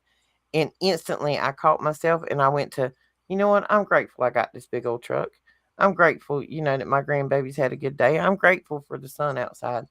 And when I got to the bottom of the bridge, there was no anxiety because my brain couldn't even think about that. That's awesome. It's amazing. Gratitude. Start your prayers with gratitude. And then finish your prayer with honesty and repentance and a prayer for future blessings. Be specific, be loud, be honest. Don't put anything in a bucket. Make a list. Doesn't that go together? Bucket and list? Bucket and list. Yes, it does. Smarty pants. I am wearing my smarty pants today, actually. So, Well, fantastic there, Governor. Fantastic. Mm-hmm. Got any mustard from them there taters? Mm-hmm. they're purple and they're crushed velvet. There's my Oh, smarty now see, I pants, want some of those happy pants. Those sound happy. right? Well, shoot, I almost can't fit in them, so I might have to send them to you. No, baby, that size is going the wrong way. You've seen me? These Mm-mm. are stretchy, and considering I don't have the lovely behind you do to fill it out, it's getting a little sad. It deserves, it deserves a It deserves some booty. behind. Girl, there's enough booty back here that when I have to haul ass, I gotta make 2 trips. 2 trips, baby. 2 trips. My daddy used to say that. Girl, you don't stop eating. You gonna have to make 2 trips and you haul ass. That's what he used to say. He used to tell me that when I was pregnant. I ain't care. Fit both of my cheeks and one of yours. Okay. Uh, it doesn't matter. It doesn't matter whether I weigh 100 pounds. I still have that hung behind me. It's like an inflatable device. If the good Lord, who said he wasn't, ever decides to flood the earth again, just latch on, baby. We good. We will float. I promise you that is an air safety device back there. See, I keep deflating. I feel like it's a problem. I used to have more curves to float. It's not so much anymore. It's fine. I'm perfectly happy where I'm at. I mean, I'm not the poster child of Victoria's Secret, but see, I fail to let Well, that's a good because you're a real woman. I fail to have be ashamed of anything about myself or any other woman for how we look for a standard that was set by men that own places like Victoria's Secret that are all attracted to children. Some Nobody looks of like them, a two before. Honey. no. And those are not Victoria's Secret is that they are not females, okay? It's a There, man. those are It was not real Uncle women. Lester the molester. Okay. I really have to reiterate this because there's so much psychological damage that has been And done to women and young women well, and half the women walking the runway weren't even freaking women. It was men. Okay, like I grew up in a hair salon all my life, okay, surrounded by magazines of models. I was in the modeling industry with my mom, even though I couldn't, whatever. And then I got in the modeling industry for a minute as an adult. And let me tell you the psychological damage of putting something that is absolutely unattainable for your biological gender to attain Has is just anybody ever seen what a Barbie doll would look like in real life dimensions? yeah, I've seen it in plastic surgery now. I'm sorry, you live in Although they tend California. to Oh, they tend to balance it out a little bit more in the behind area these days. let's see. I'm all Dolly Parton. I still wonder how she stands up, or he, or whatever it is. I think them things come off. Oh, that wouldn't surprise me. I That would think be it's all fake. interesting. Detachable boobies. She's made, ain't it? Strap on. I'm sorry. We've gone sideways, folks. I'm sorry, that was a song, okay, back in the 90s, except it was the male part. And I can't help it, but I still have nostalgic feelings for that song. Now I have a new verse. Lord have mercy. We have I'll be gone thinking of completely Dolly sideways. Parton. Hey, maybe all the parts are detachable. Okay, there is what a woman would look like with Barbie's proportions. Oh gosh, I gotta stop laughing. No, but see, Dolly Parton has made the comment several times that they're like, oh, like, what do you look like without the wig? She's made the comment in interviews many times over the years that you would never know her outside. Like, you can take the wig off, but I'm sorry. You a little old T90 female, and if you walking around with them two big old flotation devices hung on your chest, I can promise you we would know who you was. So Dude, the only answer I've got for that, because they're so pointy, I've always thought they look fake. I'm pretty sure she straps them on. Just dude, saying. though, dude, though, I okay. So the one year I did actually attend the Grammys, I there was like, there's like a whole week before the actual ceremonies of shows and different things in the museum, the Grammy Museum, which one of my producers is one of the biggest what do you call it? Uh donating parties to the Grammy Museum. So he always gets tickets for Costas and everybody to go. And I got to go and see the whole display for Dolly Parton. And holy cannoli, her clothing is not humanly possible. That waist is not humanly possible. I don't care what kind of corset you own. This is like, where are you putting your organs internally? Ain't it? Because I'm telling you, it is like the size of like They've evidently got a three of lot my less guts fingers. than I got. That's all I can say. Like, I got a lot of guts. Just evidently, I got a lot of guts in It there. just blows my mind. I mean, I've seen tiny waists in many many of the cultures of corsets. Okay, I've used to follow these girls who are really obsessive in corset training, and they could get pretty darn small with their waist, but you take that thing off and they look very mutilated, like something is Oh, very yeah. wrong. You know what I mean? So I don't know how it is actually humanly possible to wear that clothing unless you were a literal tiny Look here, girl. Big E's got it. Darlie part on. Yes. Detachable. And we know the etymology. They love play on words. I mean, that right there wouldn't shock me a bit. But she told that she modeled her look after the town hussy. Like, she Is did that that on purpose. Jolene? Just with blonde hair instead of Yes. red? Yes. And I'm telling you, as a teenager growing up, I wanted to kick Jolene's butt. I mean, like, she was just a trollop. We was in that song like, "Mm-mm, Jolene, come on, try to take her man. Imma fight you." Yeah. I was Well, maybe upset. Pauline didn't have detachable parts. She might not have. That might have been why she was trying to take it. Might have been why she was trying to take that man. Yeah. See, and I don't know if y'all have noticed or not, but, the most of my life, I've been ready to fight somebody for some Yeah. reason about something. I mean, I got a list. I'm not afraid. No fear, remember? I got some aggression I need to work out. They won't put me in the boxing match with AOC nor Satan's hemorrhoid, so And you wonder why your daughter became a police officer. She just wants to kick butt and get paid ain't for it? it. Ain't it? And they Okay. let her tote a gun. Ain't it? Exactly.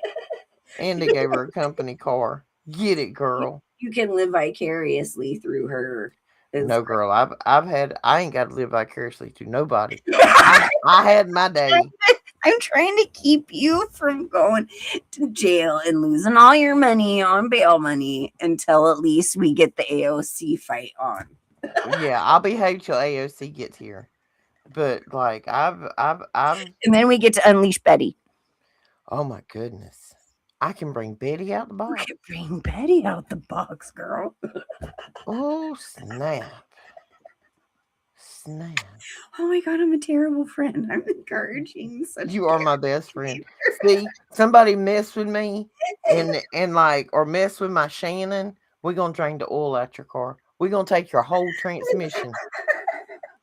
We ain't even playing. We're not gonna flatten tires. We're gonna take your whole transmission. Try to go somewhere. Try to run.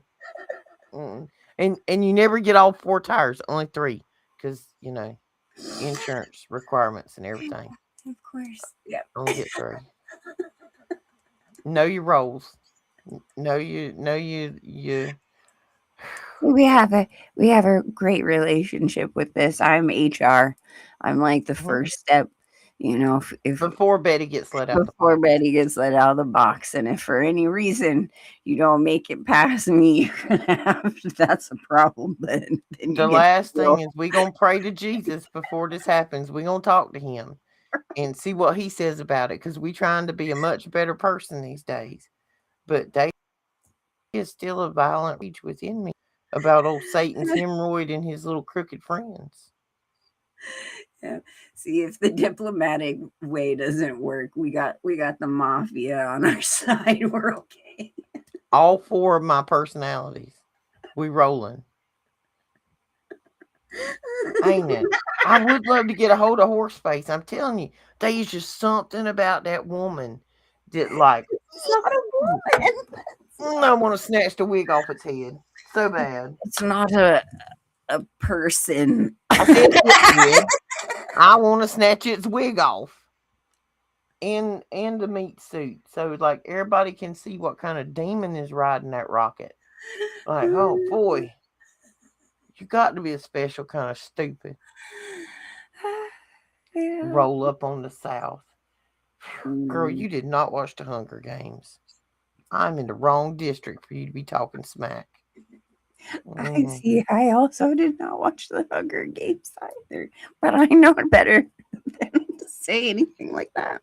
I can promise you the South has been waiting to rise again. Just Oh, I saying. do know that. I do know that. I have family in Virginia, so I am Come very on, you well come on this side of these mountains. We ain't playing over here. When the apocalypse happens, the whole north and west is going to be aware. empty. They're going to be down by the Gulf between Texas and up through the Mason Dixon Yeah, because we got see, the best weather. yeah, I hail from the Surats and the Whites out in Virginia. They're very well known for The whites, opposing. Shannon, are Yeah, you related to the wonderful whites of West Virginia? I know Virginia for sure, but I would not doubt that they are all party Oh, of no, the girl. same Have one. you never seen the movie The Wonderful Whites of West Virginia? I haven't. No, I need to watch Oh, this. So great. oh, be related to something I don't want to know. No, girl. This is okay. All I And know is like we okay, have a little cemetery in Virginia with nothing but serats and whites. Like it okay, is. everybody. The regular show is over right now. This has nothing to do with that show. Just saying. We love y'all. We done scrolled off to another subject. Subscribe and like. We might get weird. Hang on.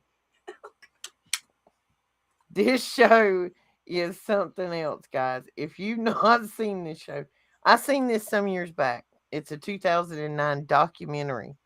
My ex-husband had heard about it from somebody that he worked with. Um, these are the whites of West Virginia. And to be sure, there has to be some video footage out here. Now Uh, I need to ask my mom if there's connection. I'm terrified. God, I hope not. God, I hope not. I hope not. I really don't. I mean, we Can y'all from hear that? Virginia, not West Virginia. Okay, we're close to the DC area. No, You we can't can't hear hear that, can you? any of it. I don't know why this stupid thing does that.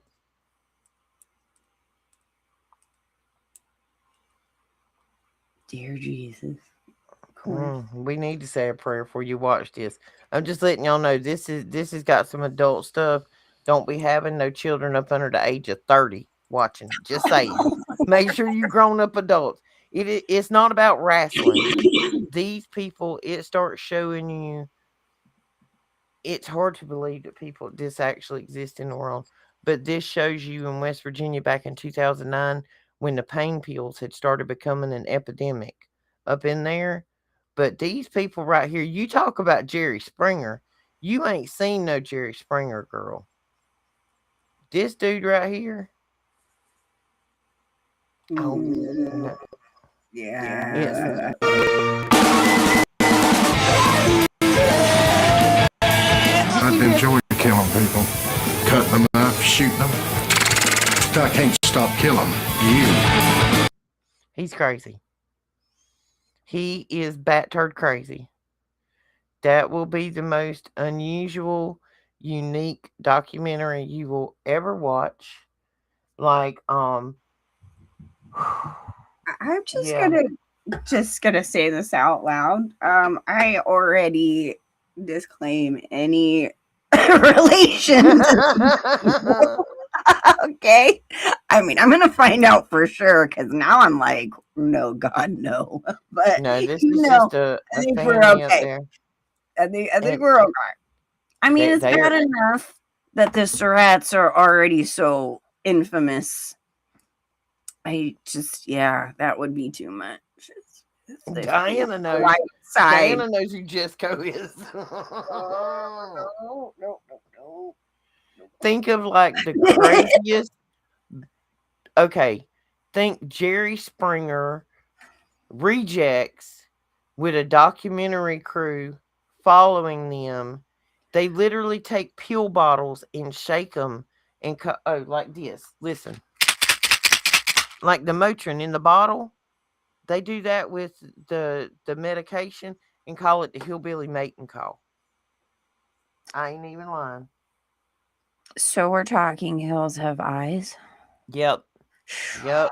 I couldn't, I can't There's even, I can't watch there's that movie. possible. I walked out in the middle Well, of that this ain't movie. horror I can't. other than the train wreck of their life. Like where it's a train wreck. It's the wonderful whites of West Virginia, like the color white. The here, I'll put it in the thing. It is a very unique. It's on YouTube. That's the name of it. There, it's unique. Just I remember, give it Virginia and West Virginia are still technically two different states. the heels have thighs. These people are suffering from a shortage in their genetic gene pool. Like they've not had enough options or something somewhere down the line. And I don't think, education was a big deal for them. And I'm trying to be as kind as I can about it. Them people need help. But it's older and it's unique. and they different. Oh yeah. Hills have AIs. The hills have AIs. Oh my gosh. Here's a great movie spoof idea. Yeah, and if anybody has anybody ever watched the TV show Justified? I know we just all sitting here running our mouth now because we out of show stuff, but if you've ever watched Justified, well, that's about Kentucky and a U.S. Marshal, and it's got Timothy Olyphant in it. But there's a lot in there about the pain pill epidemic in Kentucky. They've been doing something. They shouldn't be breeding, much less interbreeding. They shouldn't be breeding. Period. Like I honestly believe there's an IQ test you should have to take before you're allowed to procreate in this world sometimes. And then I know that's just putting it back at eugenics. I'm sorry, but there's just Hey, we're circling right in the right direction. we're going right back. I mean, I'm not trying to down anybody, but come on, man. Like you got to be able to at least anyway. Ain't no need to go there. It's an interesting documentary. It's real. I mean, I'm sure it's played up and dramatic because they were trying to make a thing about their life, but the actual circumstances of that are real. And I'm sure everybody in here who's awake has had somebody in their crowd or circle or woods that have been on that crap and had a time getting off of it. I was one of those people. Oh, I was too when I came off cancer treatment. It was it was something else to stop taking it. Like even though I didn't need it anymore, my body still wanted it, and I knew it. Yeah. As a matter of fact, the very first videos I put up on Children of the Most High is my testimony speaking on that exact topic of what happened to me when getting off of all the pharmaceuticals they had me on for about a year and a half.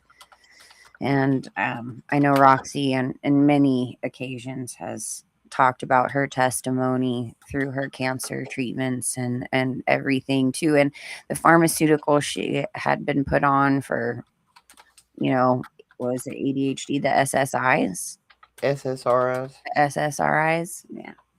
So you're definitely speaking from experience how hard it is to get off of that stuff. And it's really sad because just addiction in general, um when it comes to those kinds of substances, really can affect your brain, and they do have genetic effects. I was very fortunate that I had my children before I went through that whole process, so I didn't pass anything on to them through genetics because of that issue.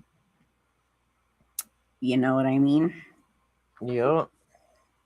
Benzodiazepine is the current epidemic. All of it's an epidemic. If it is given to you in prescription form, it's going to be an epidemic. I actually have a quick PSA on epidemics. The whole fentanyl situation. There have been several reports that have come out as of recently that fentanyl has been found in alcoholic beverages purchased at the store. There has been fentanyl found in breakfast cereal. In breakfast cereal? An 8-year-old child died. The mother opened the box of cereal and a gallon of milk and left the kid sitting there eating, and she come back and he was face down. She thought that possibly maybe he had a seizure or something. There was nothing wrong with him. And come to find out, he had come in contact with fentanyl. And the only thing he had done was eaten part of his cereal. See, this is, again, why it's so important to really get away from all of these processed foods and relying on the grocery stores. Soon enough, they're not going to have stuff in them. So, that breaks my heart. Which, since we're talking about heartbreak, I kind of lost it yesterday. Poor Roxy has to hear this again, but she had already told me that this was in her area a few months before I saw it in my area, but I never in a million years thought I would go into my local 7-Eleven Mm. and find morning after pills right at the countertop. I just, that blew my mind. It made me cry. I literally cried. That was like a line being drawn that I don't think I can ever be okay with. You know? And I'm gonna try to go in at my local speedway and film something. And one of the girls, I don't know if she's listening. If you are now, I'm coming in to film with you, boo boo. I'll see you soon. But she's sweet. She works out there at the store. She listens to the show.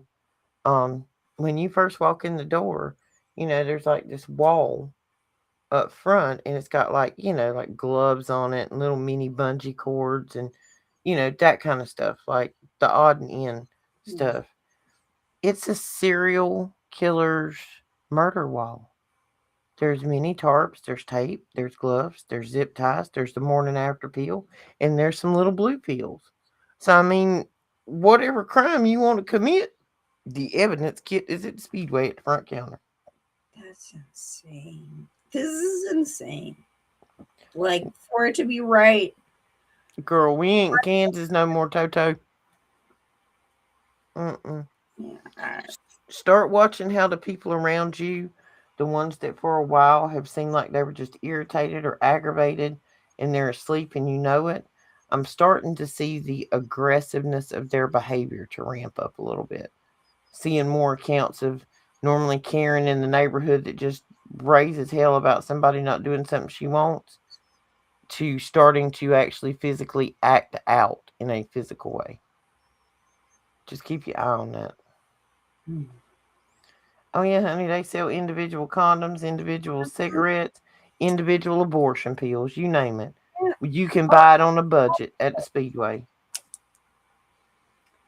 It's just crazy. Like, this Ukaipa here has always been like the last, conservative, God fearing stronghold here in Southern California. I cannot stress that enough. There's just like everything else has just been infiltrated. And that was like, all right, if it's here, then all is lost, is kind of how I. Girl, I live in the Bible Belt. I live in the Bible Belt of America, and they've had the morning after pill in the corner convenience store for 6, 8 months. I know.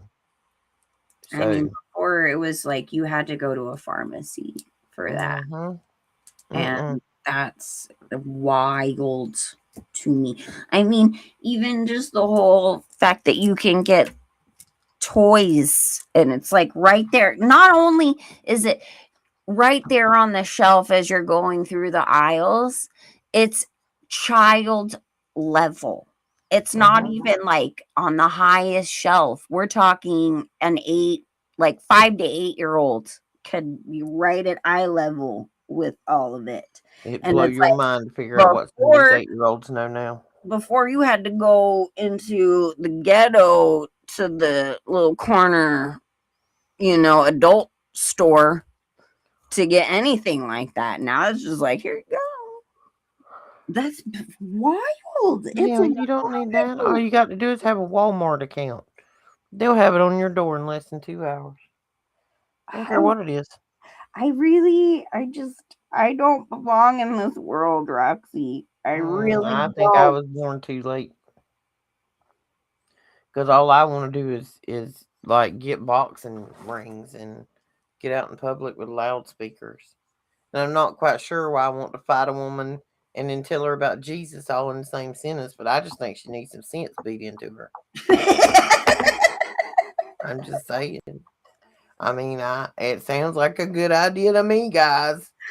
You didn't realize now we're going to have several people like planning this all out, getting it all ready before you Somebody know get a hold of that heifer. I'm in. I will go to her. I will drive. I will fly. You Wait, how tell do me we where it's share? at. Buy I me a want cup of 30 days to coffee. train. How do we share the buy me a cup of coffee thing again? If you want to buy Roxy a cup of coffee or start a fund for this event, please feel free to check this out. And if nothing else, I will get on somewhere and generate an AI video of it. We will have the pleasure of seeing it, whether I actually get to commit it or not. Just saying. I think it's a worthwhile cause, everybody. All right. You know what? On that note, Oh, we could have politician death match. Like I could do it in AI, like the claymation. We could tag in dude, like wrestlers, Shannon. oh my gosh. See, we could do like a whole shorts series on it. It'll be great. Yeah, Let's do it. let's do it, I'm baby. in. Till a So, squirrel comes along and we lose track and get on another project. Time capsules, everybody. Remember, that's where we started 3 days ago. hey, we're good multitaskers. It's all good. But, anyways, we have been on air now for a little over 2 hours. So, And they still love us. They're still sitting here. We love y'all guys. We love you so much. We know we stupid. We don't care. praise Jesus, you're still here. But anyways, we're gonna let you guys go. I really gotta get going on this cake business because it's getting a little late over here. But I love you all. Thank you so much for hanging out and talking smack with us on the medical industry. Whatever. And 1,200 squirrels we found along the 1,200 way. squirrels. But make sure you know you let Jesus know that you love him and you're listening. And I know Roxy has more outro stuff to say. I'm kind of losing it here. My brain is like, "Whoa." Nuh-uh. We good. We love you. We love all of you. Say your prayers. Smile at the stranger. Hold the door for your neighbors. Just be nice.